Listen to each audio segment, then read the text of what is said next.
Voilà, donc on est aujourd'hui lundi, ça fait 3 jours que je suis arrivée aux Canaries, à La Palma. Donc je voulais vous raconter un petit peu mon état d'esprit de vie parce que ça a pas mal changé. Donc à l'arrivée j'étais super déçue et un peu triste pour plusieurs raisons. Alors déjà on avait vraiment de la pétole pendant plusieurs heures avant d'arriver, donc c'était un peu difficile pour les nerfs de rester à quelques dizaines de mètres de la bouée sans pouvoir la franchir, la bouée de la ligne d'arrivée. Et puis en plus de ça, au moment où je voulais passer la ligne, il y a un bateau à moteur qui m'a fait une vague alors que j'étais à 10 mètres, vraiment en train de la passer. Et du coup je suis partie du mauvais côté de la bouée, sous spi. Donc le temps d'affaler, de tout ranger, j'étais à plus de 400 mètres avec du courant de contre et plus du tout de vent.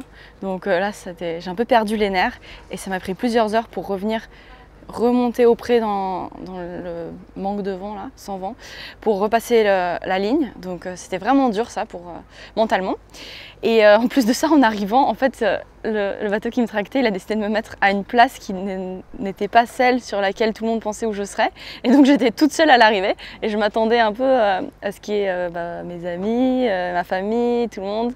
Et c'est sûr que j'étais déçue de voir que j'étais toute seule. Alors ils ont fini par arriver, hein. D'un coup j'ai vu tout le monde arriver en courant avec la musique. Mais sur le moment, ça a rajouté déjà un peu à toutes les émotions que j'avais, une couche en plus, et du coup j'ai fondu en larmes. Donc ça c'est un peu ce qui s'est passé il y a quelques jours.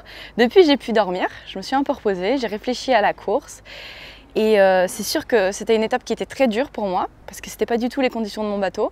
Donc globalement on a eu du vent faible quasiment toute la course et les seuls moments où il y a eu du vent un peu plus fort, c'était des moments où la mer était croisée et vraiment mauvaise et du coup j'ai pas pu voler quasiment de toute la course. J'ai un tout petit peu volé autour de Gijón, au sud de l'Espagne, enfin au nord de l'Espagne, mais c'est tout. Et pour moi, sur une course qui fait 1350 000 et 12 jours quasiment, ne pas du tout voler, ou voler 1 heure, c'était quand même une énorme déception.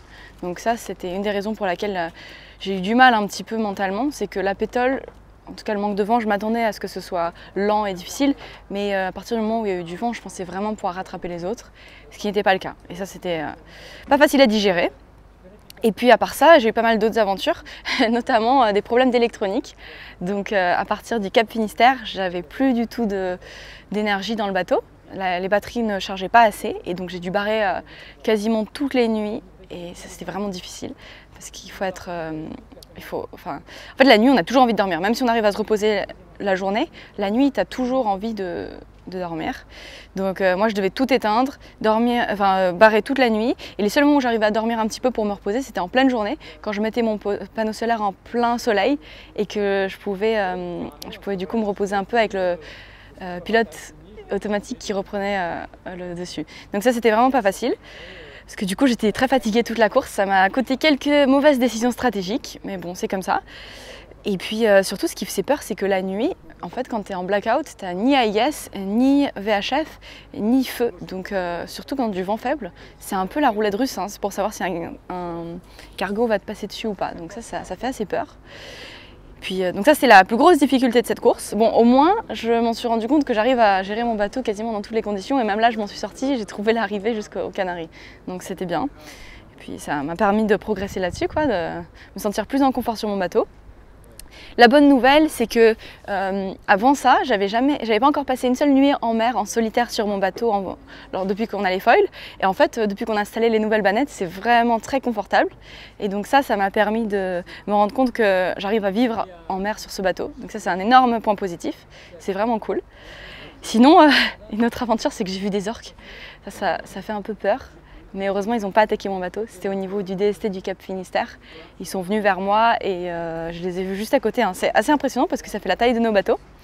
Et puis, je crois que ça fait 10 fois le poids du bateau. Donc, ça fait assez peur, mais heureusement, ils ne m'ont pas attaqué. Donc, ça, c'est plutôt bien. Et puis, voilà, j'ai découvert les Alizés. C'est la première fois que je fais ce trajet. J'ai réussi à tenir 11 jours en mer, donc c'est positif. Même si... c'était pas facile par moments, notamment mentalement et physiquement aussi. Hein. De ne pas dormir et de savoir qu'on est derrière, c'est pas facile. Mais bon, là je me suis reposée.